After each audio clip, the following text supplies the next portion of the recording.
to our first case study video.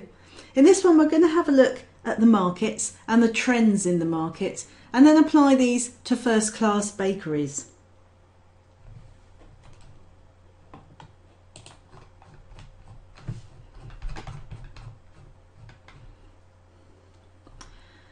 Okay, so we've got a really good statistic here to use, is that the bakery market worldwide is predicted to be $447 billion by 2017, and that the growth is being driven from areas such as Asia Pacific, Latin America, Eastern Europe and the Middle East. So the implication for first class bakery here is that we've got a substantial overall market and we've also got emerging markets which they could take advantage of. So what are the sectors within the market for bakery products? Well, we've got stalls in markets, farm shops, local owner managed village or town bakeries, bakery chains such as Reeves or Greggs that you see in the UK, grocery shops, coffee shops, cafes, restaurants, patisseries and supermarkets. So first class bakeries is unlikely to be targeting things like stalls in markets or farm shops, but within that list there's still a number of potential outlets, some of which they're not currently taking advantage of. We know at the moment that first class bakery operates in two distinct markets. They make the own brand products for supermarkets and they also make their own brand of cakes and desserts.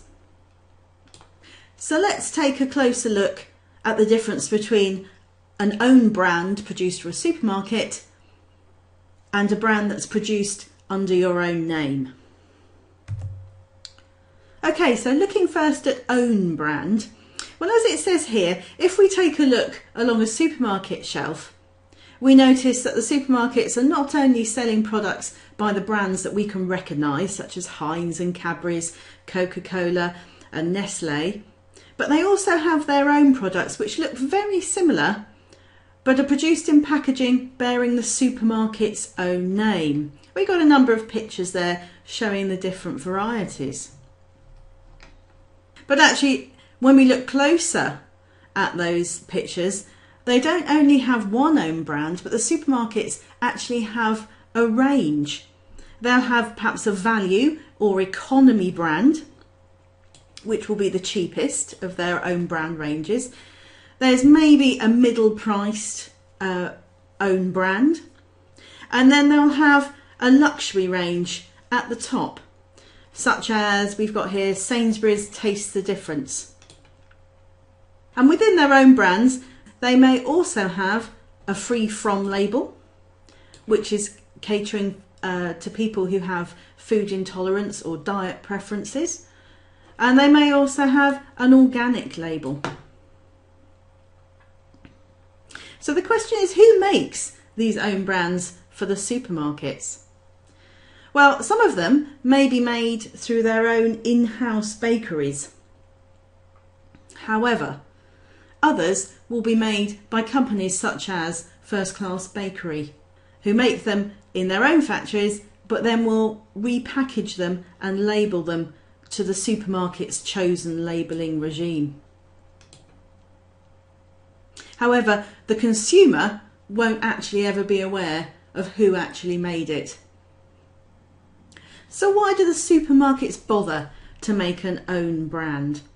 Well, it's usually because they can actually make it cheaper and therefore undercut the big brand names.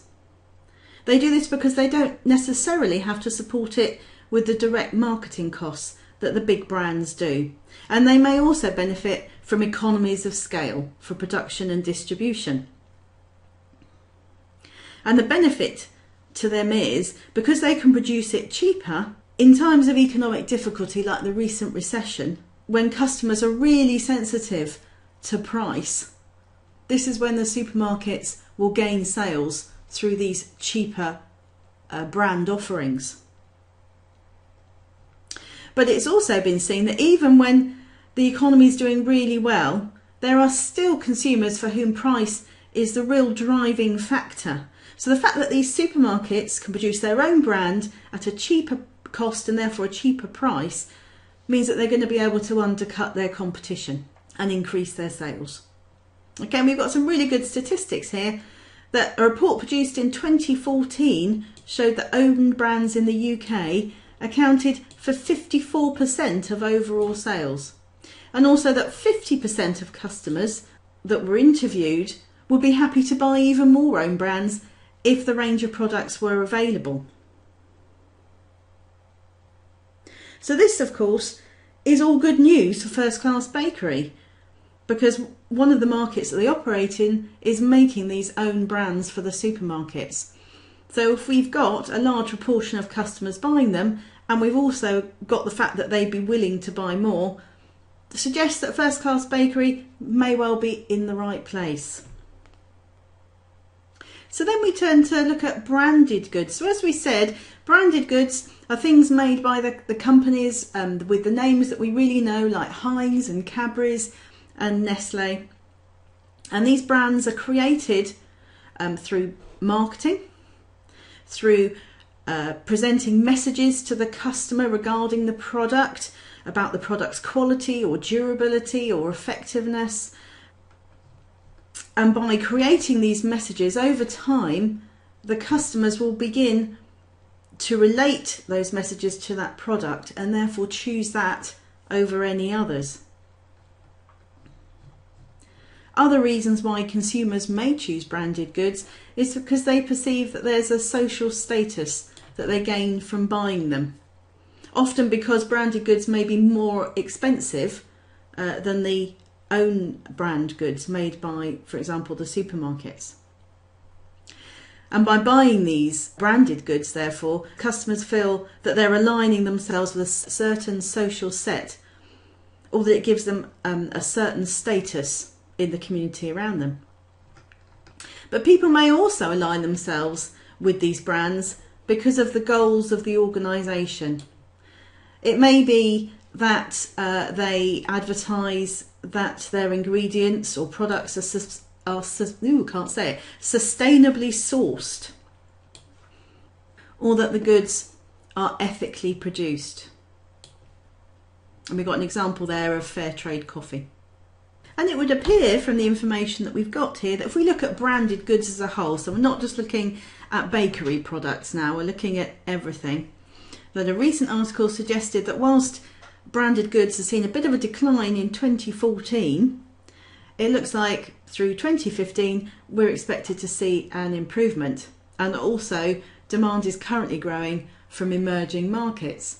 So again, some good news for First Class Bakery here, that obviously they do produce their own branded goods as well. So obviously if this particular market is seeing growth, then they could maybe look to take advantage of that as well. Okay, so how is the market differentiated? Which segments have we got? So we talked a bit earlier about the different outlets that we've got within the bakery industry. And here we've got a little bit more information. We're looking first at farmers markets. And we see here that in the US, the number of markets has grown from 1,755 in 1994 to 8,144 in 2013. Now, as we said earlier, First Class Bakeries probably not going to be looking to compete here. But one thing they need to be aware of is obviously if this sector is growing to this extent, then there could be a concern over competition for their own products going forward. Turning now to cafes. Again, we've got another growing sector here. We've got the fact that in the UK, the coffee shop sector has experienced rapid growth in the 15 years to 2014.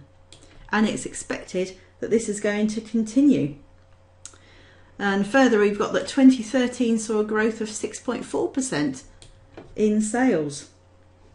If we turn to the USA for comparison, in 2013, the number of cafes was 51,436, and this went up to 52,684 in 2014. Further, we've got India is being seen as having a growth in the coffee shop market. And also apparently China is seeing a growth in coffee shops, so definitely a growing market. So what does this mean for first class bakeries? Well, obviously if you have a coffee shop, you're probably going to be selling bakery products with your coffee. So obviously for first class bakery, it's not a market that they currently supply, but obviously there's potential there for them to partner perhaps with one of the big chains such as Costa or Starbucks, or maybe a new chain that's coming up to supply all their cakes, and that would be a new growth market for them.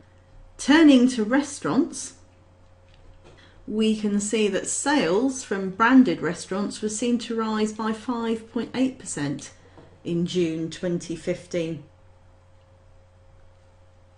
So again, good news here for First Class Bakery. We're not aware that they currently supply any restaurant chains, but obviously restaurants sell cake and dessert. So this could again be another market that First Class Bakery looks to get into. Okay, so lastly, if we turn to independent bakeries and their sector of the market, we can see that the number of independent bakeries in the UK grew by 5% between 2011 and 2012. Now this growth has been linked to the rise in interest concerning artisan bread.